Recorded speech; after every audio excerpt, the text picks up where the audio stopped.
The all-time top scorer in Manchester United's history, a generational talent who got into so much trouble that even the media struggled to keep up. And yet, every time he stepped onto the pitch, it was as if this chaotic private life gave him the fire that made him so extraordinary. Wayne Rooney was a real striker, almost impossible to stop, charging forward like a tank. But behind the success, the fans, and the trophies, there lies a much darker chapter. A story filled with front-page scandals, public battles with his own demons, and moments that almost ended one of the most iconic football careers far too early. He made mistakes, a lot of them, but as he himself once said, "This is what life looks like when you live under the spotlight from the age of 16. This is the story of a troubled, controversial kid who became one of England's greatest goal scorers.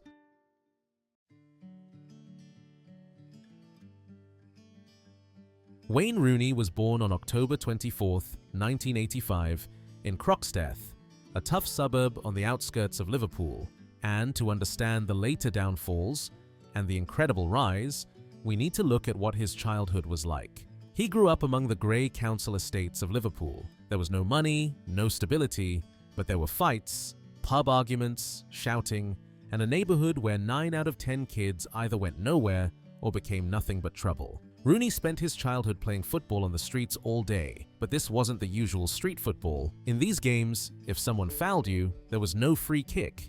There was a beating. He learned very early that if you weren't tough enough, you got eaten alive. School wasn't easier either. He was always in trouble, messy, with bursts of anger, and teachers constantly complained. His parents just hoped football would somehow drain the wild energy burning inside him. And it turned out that when there was a ball at his feet, that very same uncontrollable energy was what made him special. At age 8, he scored more than 70 goals in a single season. At 9, scouts from his childhood favorite club, Everton, were already watching him. When he first walked into the club's training ground, Rooney acted as if he had come home. No nerves, as if he already knew this would be his life, as if he had already decided as a kid football was the only way out. On the pitch, the same fiery energy returned. As a teenager, he clattered into defenders twice his size, shouted at referees, and played with the attitude of someone who already had a decade of professional experience. Many said he was too aggressive, too hot-headed, not cut out for professional football. But Everton knew exactly that this anger was what made him special. So at 16, he finally got his chance in the first team. And it took only a few games for him to explode into the public eye. At 16, he became the youngest goal scorer in Premier League history with that legendary last-minute rocket against Arsenal. That goal didn't just win a match, it launched his entire career. 2 years later, he joined Manchester United for a record fee.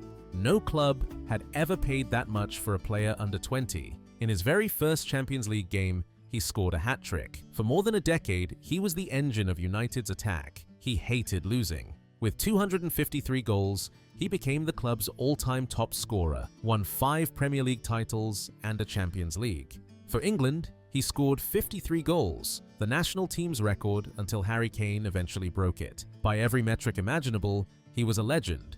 And all of this came while he was still incredibly young. But early fame combined with a fiery personality and a difficult childhood inevitably brought demons he had to fight off the pitch. A boy from a Liverpool council estate suddenly became one of the most famous people in the world, and as he later admitted, he simply was not prepared for it. The first major scandal broke in 2004. Not long after signing for Manchester United, it emerged that the 18-year-old Rooney had visited prostitutes in Liverpool. The tabloids exposed every detail, and it turned into a nationwide scandal. Rooney had no choice but to apologize publicly. He said, "I was young and stupid." His childhood sweetheart, Colleen McLaughlin, who later became his wife and the mother of his 4 children, stood humiliated in front of the whole country. Many thought, a young man made a mistake, he'll grow out of it. But this wasn't a one-time slip. In 2010, it happened again. Only now Rooney was a United legend, a new father, a married man. It came out that he had cheated on Colleen multiple times with prostitutes while she was pregnant. The country was shocked. Colleen moved out, returned to her parents, trying to decide what to do next. Public opinion increasingly painted Rooney as unreliable and self-destructive, and the cycle of success scandal apology slowly became his trademark. And unfortunately, it wasn't over. After returning to his boyhood club, Everton, Rooney was arrested in the early hours for drunk driving. He was driving a car belonging to a woman he had met that same night. The consequences were serious. Rooney pleaded guilty, had his license suspended for 2 years, was given 100 hours of community service, and Everton fined him 2 weeks' wages, around £300,000. But the biggest cost wasn't financial. Colleen, pregnant with their 4th child, found out while on holiday. Their marriage was perhaps closest to ending right then. In 2018 came another arrest: public intoxication and swearing at an American airport. Then in 2021, another scandal erupted. Photos surfaced of him drunk, shirtless, asleep in a hotel room surrounded by young women. No legal action was taken, but Rooney again apologized.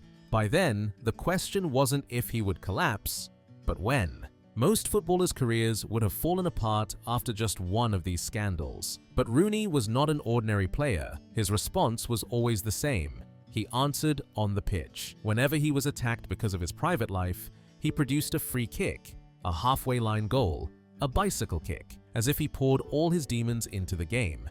In January 2017, just months before the drunk driving scandal, he overtook Bobby Charlton's record with a brilliant free kick and became Manchester United's all-time leading scorer. The record scorer for both club and country, no one before him had ever achieved that. Towards the end of his career, a different Rooney emerged. The wild striker became a calmer, smarter playmaker who preferred passing to battling. In 2018, he left Everton for the MLS and joined DC United, then returned to England in 2020 to Championship side Derby County. At Derby, he even stepped into coaching and essentially began rebuilding his life. In interviews, he spoke openly about how he used anger as fuel and how, as a young man, he simply couldn't handle the pressure of fame and expectations. One thing is certain: Rooney's statistics are astonishing. 313 goals, Premier League titles, Champions League triumph, and the list goes on. And despite the scandals, he may be one of the few players who managed to ensure people remember not just the mistakes, but the unbelievable goals and performances that made him a club legend. On the pitch, Rooney was an unstoppable force, but off the pitch, he was often battling his own demons. A player who carried the hopes of millions while fighting his own battles in front of the entire world. What do you think of Wayne Rooney's story? Let me know in the comments.